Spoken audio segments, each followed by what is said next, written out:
Welcome everybody to Phandom Knights, where we break down pop culture one fandom at a time. Today we are talking Avatar.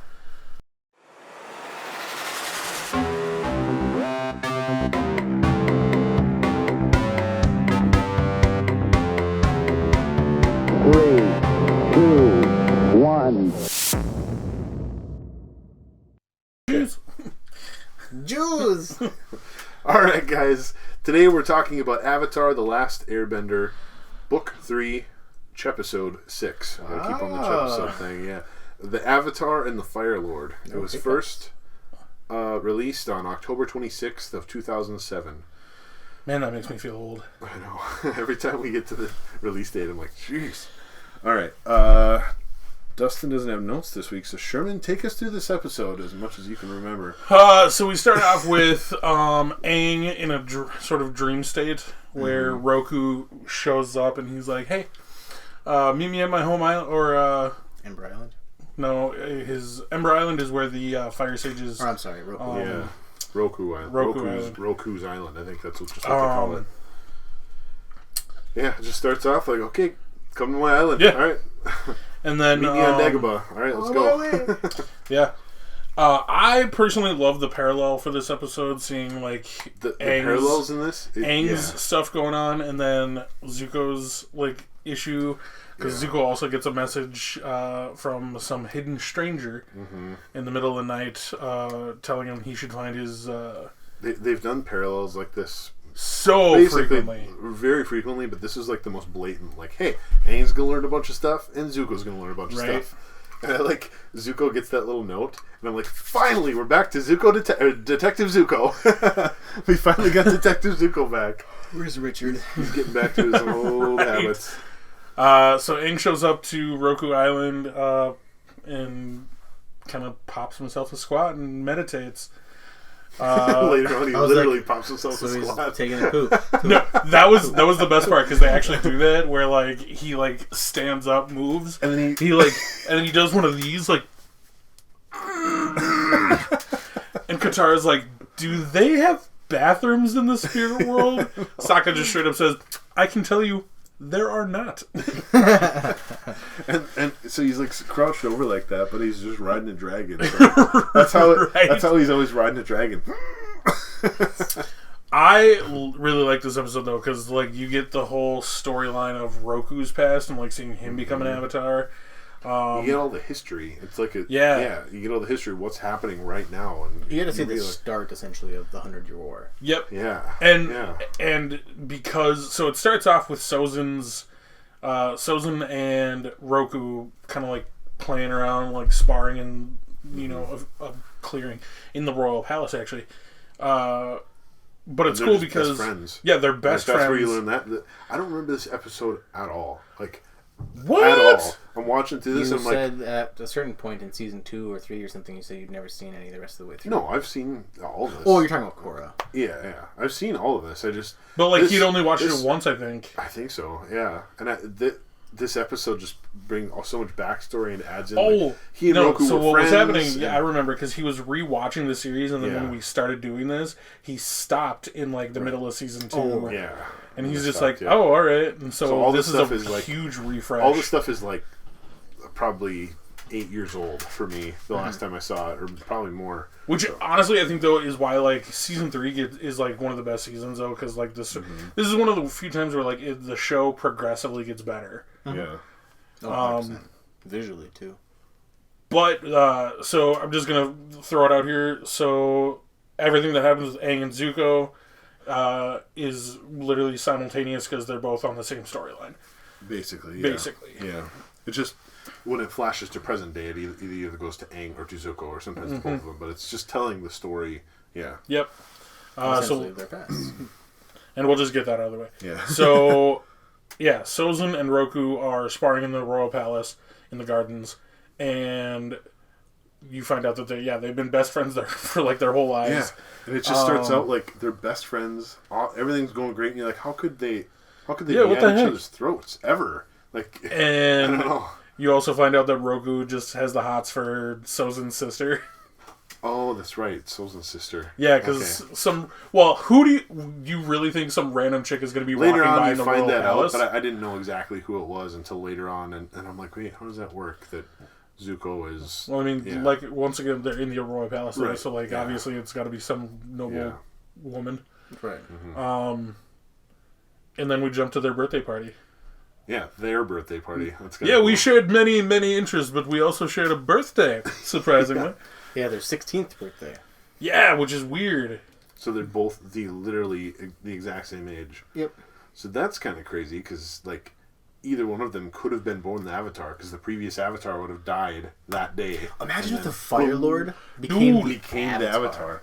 Right. Unstoppable. There's got to be some cosmic thing that like the Avatar can't be like some noble person, Or because that would just be over. Maybe that's what I mean. That's obviously one of the factors on why Sozin like gets angry at him. Like, but they didn't. I thought that's what the story was going to be. Like, I'm jealous of you because I was the prince and now you get all the spotlight. But it wasn't really like that. It was they were still friends.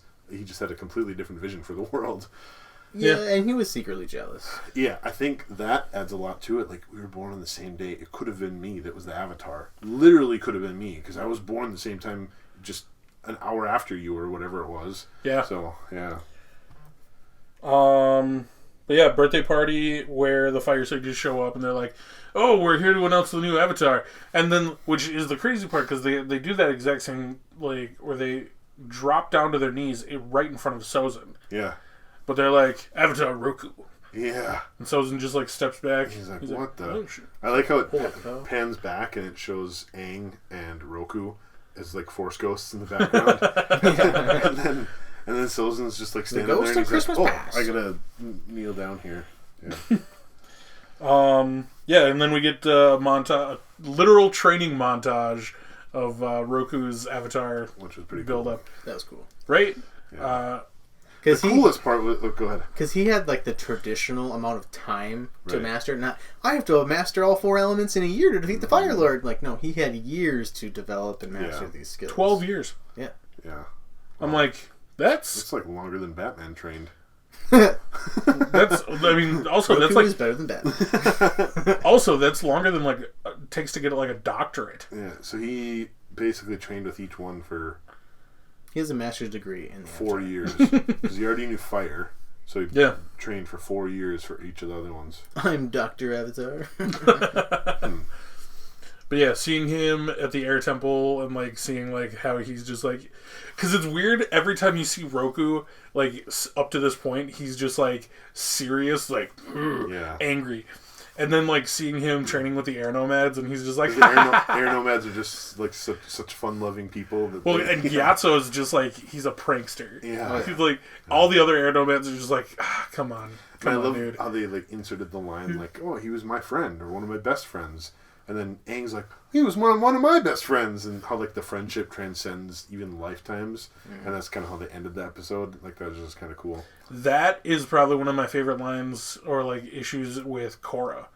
Because like when Korra shows up and like meets Toph out in the swamp, and like you see it come full circle, where like, oh yeah, well you changed your look, Twinkle Toes. That's what I thought of at the end of this episode, because Toph was the one like, well, you really think that friendships can transcend lifetimes? I think they were building up, like they were planning that, like probably they obviously had like a big plans for this whole universe, you know, like which I can't wait to see with like what they do next. Yeah. I was literally thinking that as we're watching this episode. I'm like, this is gonna be so good. I really don't want the Avatar after Korra though. Right now, I'd like a Avatar from. You wouldn't want an Earthbender Avatar? No, because it'd be cool to eventually get to it, but we're just gonna get into such modern times where there'd be cell phones. Because Korra's gonna be alive for another 60, 80 years or whatever. That would be kind of cool though. To like, it'd be cool. It'd be like a modern world. Avatar. With an Avatar. I think that would be one of the projects. Yes, that's just not the one I want right now. I want something because I love Avatar the Airbender more than Korra. It's in an old ancient world, right? Yeah. So I want more of that. Without tanks. I'm picturing an Avatar in like a modern world riding around on a badger mole. Cars, planes, spaceships, and you're just like there's spaceships and they're on a badger mole. Badger mole, badger mole. So yeah, He'd be a superhero. we get fun-loving Gyatso and Roku with a smile for once. And then what does he switch to next? Sud, the Earth. Wait. No, then waterbending. Goes to the Northern Water Tribe. Yep. And that was pretty quick. It was like, oh, I trained with him, and then finally I learned it. And it's like one little clip. Well, so, he's like, I really struggled with it, like... Because it's natural opposite. Yeah. Yeah. Which I like that, like... I like that he inserted that line, because it's the natural opposite. Yeah. Just like Aang had trouble with earthbending. Yep. Mm-hmm. But, like... which is weird, though, because it's not the natural opposite for Korra. Because she struggles with airbending more than anything. She struggles with her spiritual side, and the air nomads are more spiritual. Mm-hmm. That was pretty good. Yeah. That's why I'm here. He knows all this stuff. I don't know why. Whenever airbenders do this, it just impresses me so much because the physics that would have to happen behind it. But when he like falls in the water and then comes up and he's like standing on that tiny little thing of ice, and that's what he's like standing on. Yeah. To be able to actually do that, you'd have to make this huge iceberg underneath you. Like it should be. It's not just a tiny little thing of ice that you're standing on because you'd sink. You know, it'd have to be a giant iceberg that's. But it is made to the exact specifications to like. I know it's just with this mechanic and like physics of it. Like he could literally magic he could do whatever he wants. Whoosh. Yeah, I know it's just kind of cool. I like waterbenders should be able to fly, in my opinion. You should be able to just bend the water around your feet and then just lift the water up. And then just fly. I mean, that's what they kind of do, but like But they do it with like a wave. Well, and like you see like a few of them do it with like their like weird like wind or water tornado. Right. I'm talking about just like put a little bit of water as a shoe, and then just bend it, and then just fly. You should be able to. Yeah. I'm gonna wear like wool boots and then just blocks of ice around my feet. Fly. Then they go to the Earth Kingdom. Yeah, where this is where it meets Sud. Which such a good name for an Earthbender. I don't know why. Sud. So what I noticed, Spud and Thud mixed together. What I noticed the most is like because you see Roku and like up to this point he's always had like clothes on, and just like where Iroh gets jacked in prison, you see Roku like just bracers on his arms, no shirt, but he's just ripped. Yeah, I'm just like. Was the first like year of your earthbending training just working out? Well, it was kind of for Aang. Like he had to like sit in his pose and stuff. And, yeah, that was good. And then just chilling there, sipping tea, like in a race. And then he goes back to the Fire Nation after 12 years. Runs into Sozin. Yeah. Well, this is where marries Tom in. Yeah. And then Sozin's like, hey, I gotta talk to you. And he's like, dude, it's my wedding, but alright. So then they go talk, and then they were just talking totally... about the future. Yeah. Totally diametrically opposed foes. Sorry, I went to Hamilton the other day. Okay, Dr. Seuss, good lord. Yeah. So they're just... He wants to take over the world. Sozin's like, we can share the Fire Nation, we can share our progress with the world. He doesn't say world domination though, but like his body language reads, I will rule all. Well, he said like we can share our prosperity with the whole earth. It's like that's a little messed up to think that your prosperity needs to be like in all these other kingdoms, like shove they got their own people's thing. Throats. Yeah, right. So I know they're like the Fire Nation was like based on like Nazis, but like no, bear with me. So this actually made me like I was thinking about Nazis while watching this episode a little bit because as you do. No, well, do you think Hitler had the same like mentality where because like Hitler brought Germany out of a Great Depression after World War I, like he brought wealth and prosperity back to the nation. I don't think he wanted to share the prosperity of Germany with everyone. He wanted to make Germany above everyone else, like under. Because we're a better race and all that. Well, stuff than that's everyone. exactly the same mentality that Sozin has, though, because he's like, hey, under our hands, the rest of the world could prosper like us. Yeah. So, like, if we're the hand that's guiding everything else, do you think Hitler was like, well, if we're the ones in control and everybody else can prosper? Maybe. I don't know. Screw who else gets in the way. At the hands of the Empire. So they have a big it's fight. literally how every dictator starts off. Yeah, Joe Biden. So they have a big fight, and then he doesn't see him for 25 years, is what they said. And I'm like, geez, like you just didn't. Yeah, could you imagine getting in a fight with like your best friend and be like, I don't want to talk to you ever again? People do that sometimes. I don't know. But like 25 years later, and then you're just like, years. hey, what's up, bud? Yeah. What's up, bro? And then Roku's island erupts, which again I thought it was going to be like a scheme or something of Sozin's, but no, it's just Natural A natural disaster. volcano. Like all this stuff just kind of happened to them, and they just kind of fell into it. But in the decisive moments, Sozin just chose to be a Nazi instead of being with his friend. Like, Well, he jumps in to like time. help at first, but then he's like, That was the. But then he realizes, like, without you, all my plans can flourish. I know that was the confusing part to me. Like, if you wanted to kill him, just why'd you even go over there? Like, I don't understand. But okay, the cool part about that whole scene, though, he's sitting there with the volcano erupting, and he like sucks the heat out of it and shoots into the air. I'm like, that is one of the coolest bending things I've seen so far. I love when Aang's like, you're fighting a volcano and you're winning. Yeah, Yeah. And he does what it was Sozin he does who what did that. Sozin sucked the heat out of it. I'm like, I didn't know you could do that. If you could do that to a volcano, you could just like suck the heat out of a human or something if you wanted to. Roku does what Kyoshi did, like where she like split the island and like created Kyoshi Island. So he's just like, whoop, nope, all right, lava, go this way. Right. Yeah. It just sucks that lava like flows. Yeah, it just sucks that like essentially cancer got to him in like 30 minutes. Yeah, you inhale that much smoke. Roku died from They said lung it like cancer. I think 2 or 3 times. We're like, "Don't breathe the toxic fumes. And he's don't just- breathe the toxic fumes. Don't breathe the toxic fumes." And then finally, he just gets blasted. So He loses his mask, just like Hunter did, and just have you finished Korra? no, How have you gotten through season 3? no. Dang it. He didn't even finish season 2. Yeah, Okay, just go so ahead. I finished everything. Okay, so what Zahir does to the Earth Queen, Yeah. where like kills her. Do you think an Airbender could do that backwards? Like, give someone air Yeah.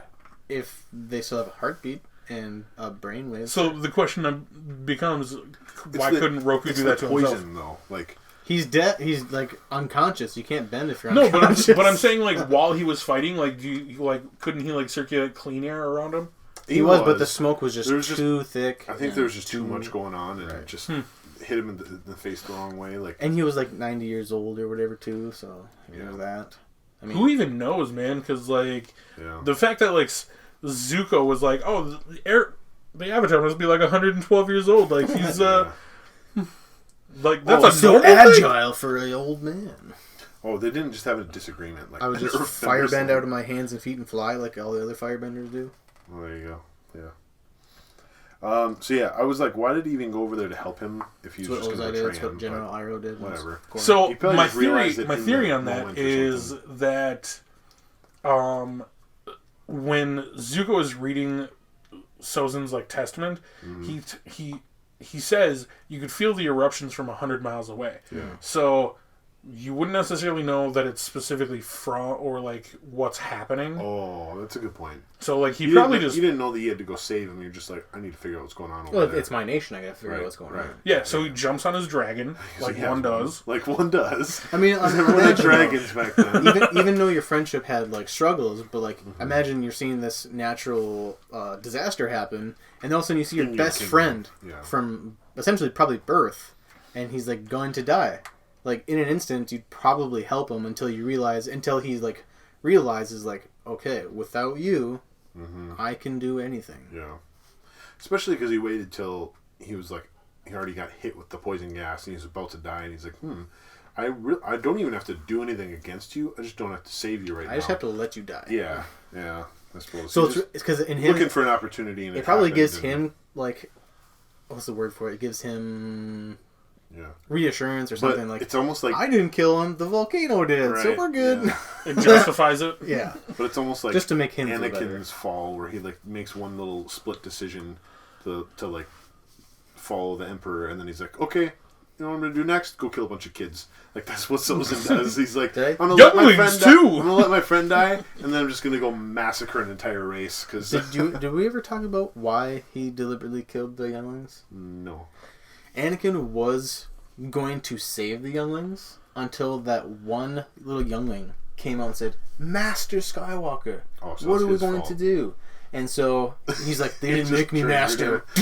him. Kill you! Is that canon that he was going? His intention was to go save them, or Don't that's quote just me your on head canon? That's where I've heard from a bunch Okay. of people. I don't know. I if that's like that actually idea source. though. Just like the one He's just so dumb emotional. kid who's like, I feel like it I was in said the it's- wrong It's thing, not man. the kid's fault, but it was the trigger that caused. Yeah. Okay. Now, in their like innocence, I would love to see like all of them be Force Ghosts, and the rest of the kids are just like, dude, why the heck did you say that? Family Guy You or piece of someone crap. actually did that. Did they? Yeah. They, like at the end of Return of the Jedi when they had Anakin there and Obi-Wan and Yoda and everyone. All the little kids. All the little kids came back and were like, why is he here? or whatever. Oh my like, gosh. and Anakin's like, oh crap. The Blue Harvest or whatever did that. Yeah, I think it was the Blue my Harvest. Gosh. Yeah, at the end, Anakin's just sitting there with He's all a his Force family and ghost. everything, and all of a sudden all these kids pop up, and he's just like, oh crap. Oh my gosh. Peace out, guys. I gotta go. Yeah. All right. So Back to after the that, Sith. we go back to Hold on. Zuko and Also, Arrow. what bugs me about this whole scene, Uh-huh. like Roku's dragon totally sacrificed himself. I'm like, you guys are an endangered species, and like I know he's your best friend, but like he told you to the moose get out. Yeah, get out of here. Or pick up my body and fly away. So, You yeah, could have whatever. saved me.